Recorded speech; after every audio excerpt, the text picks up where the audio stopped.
Welcome again to the Jamaican African Travels. Today, I want to say special thanks to all my supporters who continue to support the channel. So again, people, I'm just walking through my sunflower plant. You can see this was the second planting, and you see how they're progressing very well. Look at these one that we already planted. They are so beautiful. They are flourishing like crazy. Look at flourishing. So I can't wait to see they start to put out that big, what you call it, flowers at the end. That is where you got your the seed. So look at it, people. Very, very beautiful and really growing so quick. You know, when you hear the things they get, the water, they are in no bush.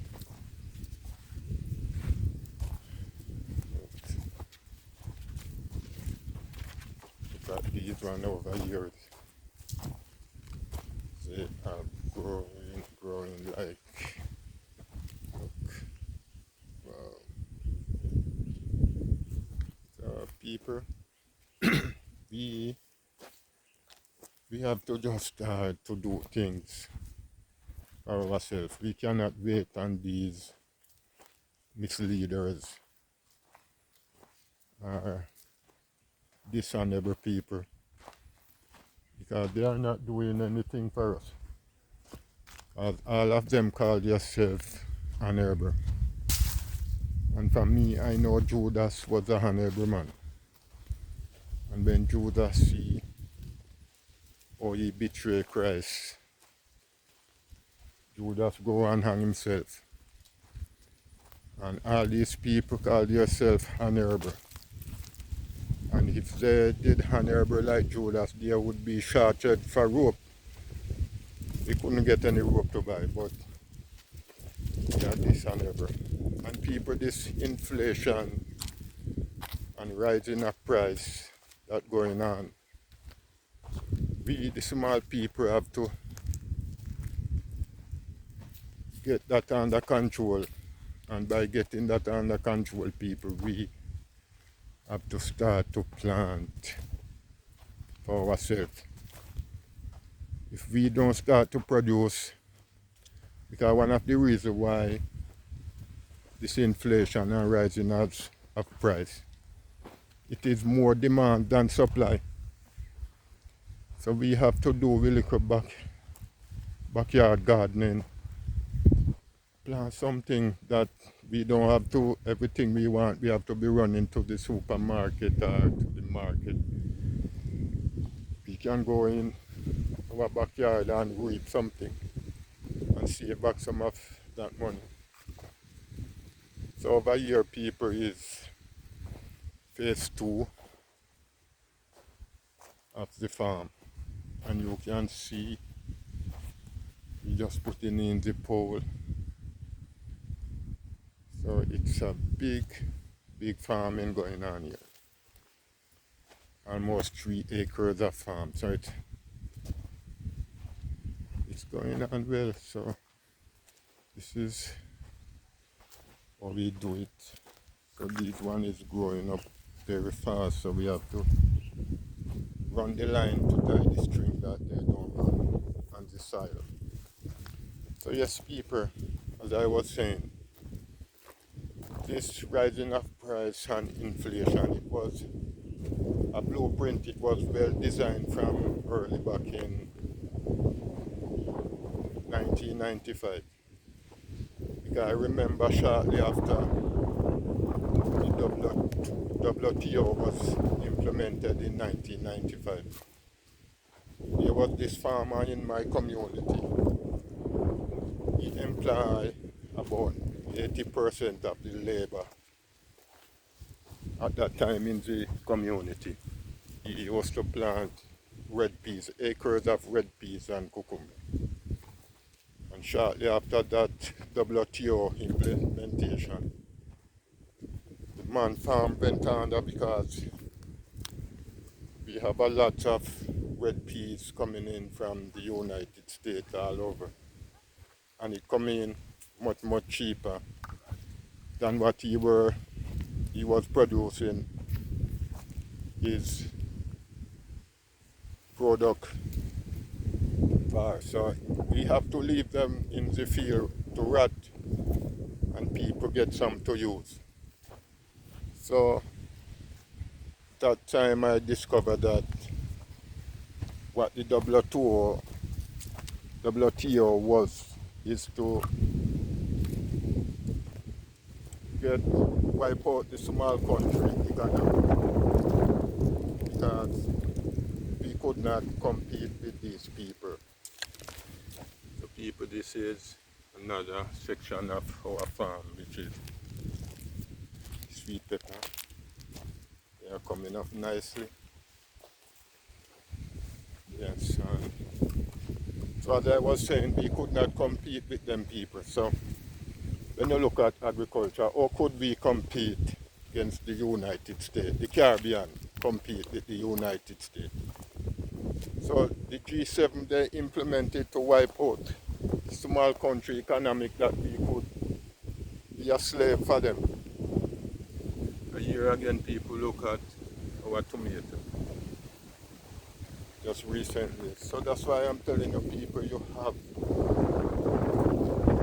take your hand and make fish and do something. People do not rely on these people because they don't care one bit about us. All they care about is yourself. You see how they are blossoming and bearing up like crazy people. Yeah. Awesome.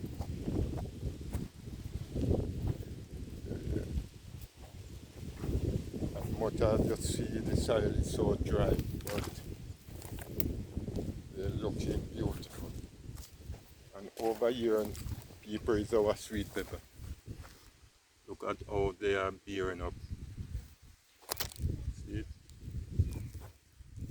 Lots of pepper putting out, and at the same time it is blossoming plenty. Yes. So people, as I was saying, the Caribbean country or even Africa and the whole could not compete against this United States because the WTO is about cross-border trading, technology, information, jobs and service. So we could not compete against them because we don't have the equipment, we don't have the technology. At the time we did not have the land room nor the capital. So they implemented for us to always work for them. Because you have small farmer at the time have to let out all their pigs out of their pen, could not feed them because pork, beef coming in more cheaper than what we were producing it for, and I realized that this going to, in the long run, it's going to turn out to be a disaster. And you see it, the United States and England and all this G7, they didn't knew that it would backfire on them.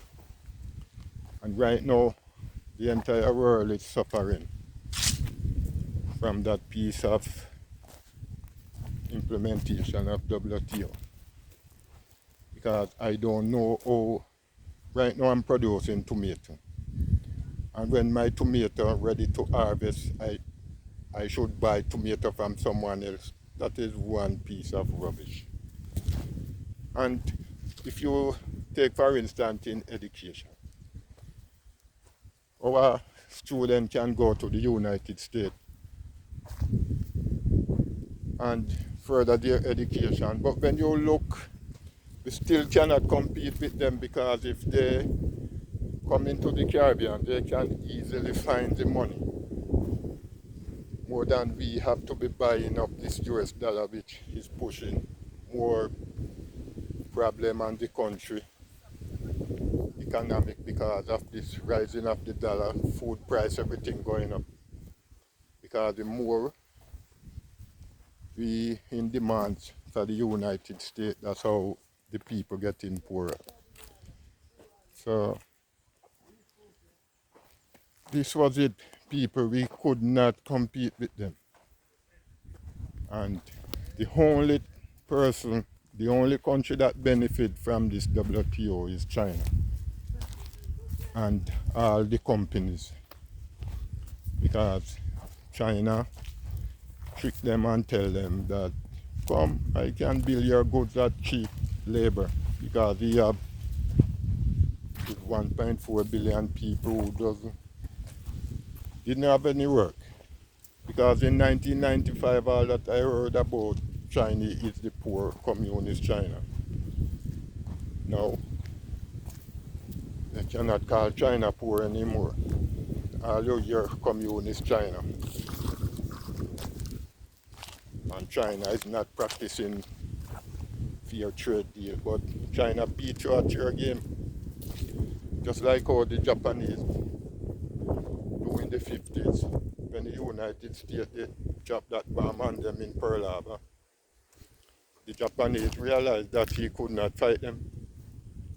So the Japanese said, he can't fight them, so we have to friend them. And the Japanese friend them and steal their technology. And you see it, the Japanese beat them at their game.